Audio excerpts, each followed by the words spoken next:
All right, how you guys doing today? About to hop into the review of First John chapter 3. This is part I don't know because it's been a while, but I hope that you liked the video. Hit a like, exit full screen, scroll just a little bit, like the video, and then full screen it back up. You feel me? So it's been a little while since you see my face in Ultra HD quality. Um, yeah, my computer decided to bug out. I don't know. Maybe it's God granting a little time of peace, relaxation, in the sense of not having to worry about studying it and just reading the word for what it is in a different spot, right? I don't know what his plan for it was. All I know is his plan is back on track. Well, my plan is back on track, but hopefully it's in conjunction with his plan as well. We are still kicking it off in First John. I don't really have much time because I spent about 5 hours trying to get this thing to work today. So we're just kind of gonna go, I think two or three verses in, right? So we left off. I just wanted to bring up for verse 10, right? A lot of what verse 10 to 12 was just knowing people by their fruits and a different type of hatred, which leads us into 13 and a little bit onward, right? So we know that this is how the children of God are made and the children of the devil. This is how they're made, this is how they're known. Whoever does not righteousness is not of God. Neither is he that loves not his brother. And Pastor Paul made, well, we can go on to verse 11. For this is the message you've heard from the beginning, that you should love one another, not like Cain, who was of the wicked one and slew his brother, which slew before him, because his own works were evil and his brothers were righteous.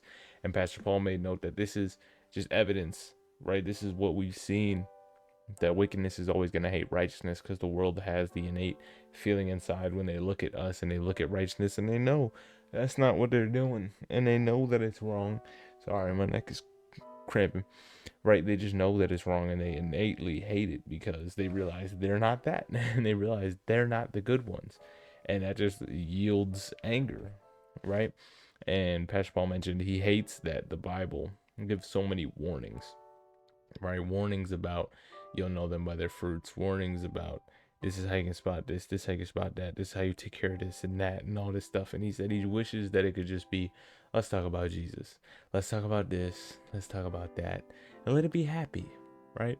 Unfortunately, because of the world that we live in, it has to be a bunch of warnings, right? And even Jesus told us, he said, they hate me and they're gonna hate you because they hated me. And the world doesn't know you because you're not of the world. The world hates you because you're of me and I'm not of the world, right? And that's what Jesus said concerning this type of stuff. And he mentions, and that's the message you've heard from the beginning, that you should love one another. And neither, right? So somebody who doesn't do righteousness, verse 10, is not of God, neither is he that doesn't love his brother. And that could be called hatred. And Jesus said, if you have hatred in your heart, he said it doesn't matter if you've murdered somebody or not murdered anybody, right? If you have the hatred in your heart that could lead to that, it might as well be the same thing. So he's like, yeah, if you haven't murdered anybody, good job. But like, if you got the hatred in your heart, you basically two steps away. One step grabbing a knife and two step putting it in, you know? And that could be said for a lot of what we got, right? And he mentioned how a lot of this, well, we can go on a little bit further, right? Verse 14, we know that we've passed from death unto life because we love the brethren, and he that loves not his brother abides in death. Whoever hates his brother is a murderer, and you know that no murderer has eternal life abiding in him, right? And he mentioned there's a different type of hatred between the world hatred and some other types of hatred, right? The hatred that's expected and almost, you could say, glorified in a way, because Jesus said, count it all righteousness when you're persecuted, right? That hatred is expected, but the hatred that's not is of the brethren, because we love the brethren. He that loves not his brother abides in death. And he mentioned that hatred isn't the same as just a disagreement. He mentioned disagreements are normal, right? If you're saw my disciple and discernment video or whatever I call it, disagreements and discernment, I don't even know, or the denominations and discernment, right? It's about a bunch of different disagreements that people have, and it leads to different splits in the church and all this type of stuff, and a differing of mindset.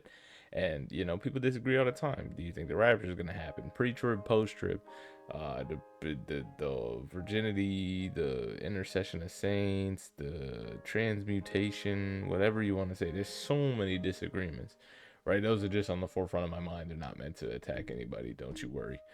And there's so many disagreements, but what those disagreements don't lead to is a genuine hatred, right? Because the hatred, he that hates his brother is a murderer. And obviously we don't want that, because then nobody has eternal life abiding in him if he's a murderer, right? But, you know, disagreements are even biblical to some degree, right? Because in Acts, Pastor Paul brought up how Paul and Barnabas were called to be together, yet there was a time that they had to separate because they just didn't see it fruitful that they minister together, so they separated for a time. And this doesn't mean that, you know, you can just cut off everybody in your life that you don't like or that hates you, right? I've heard some Christian rap lyrics like, the world told me how to cut off a friend and all that stuff, and it's like, they do. They really do. They tell you if somebody ain't bringing no fruit, cut him off. If he ain't buying you no Birkin bag, cut him off. If he ain't doing X, Y, and Z, cut him off, right? That's stuff that we hear on a daily basis, and we think it's just normal at this point. However, it's not about cutting people off. It's about, you know, separating for some time, but allowing for not thoughts to fester, right? I'm sure you've seen the memes where it's just had an argument, you're in the shower, and you're thinking of all the comebacks you could have used instead of what you did use. It's not that. It's taking some time away, praying about it, calming down with your feelings to be in a rational headspace to go and make amends and forgive your brothers. So we're told, if you don't forgive, how are you going to be forgiven? Right? That's hypocrisy 101. God, forgive me of all my sins.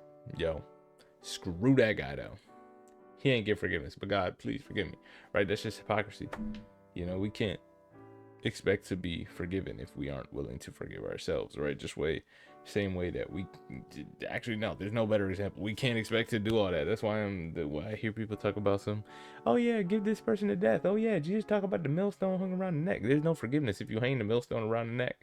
And I stand 10 toes on that position. Jesus was not advocating for nobody to be killed. He just posed a hypothetical. He just said it would have been better that it was hung around their neck than if they caused a little child to stumble. He ain't say he caused a child to stumble, millstone. Like, he just didn't say that. He just didn't say that. Anyway, and that's gonna be the end of this one. All right, that's gonna be the end of the video. Hope you guys have yourself a fantastic rest of your day. Peace.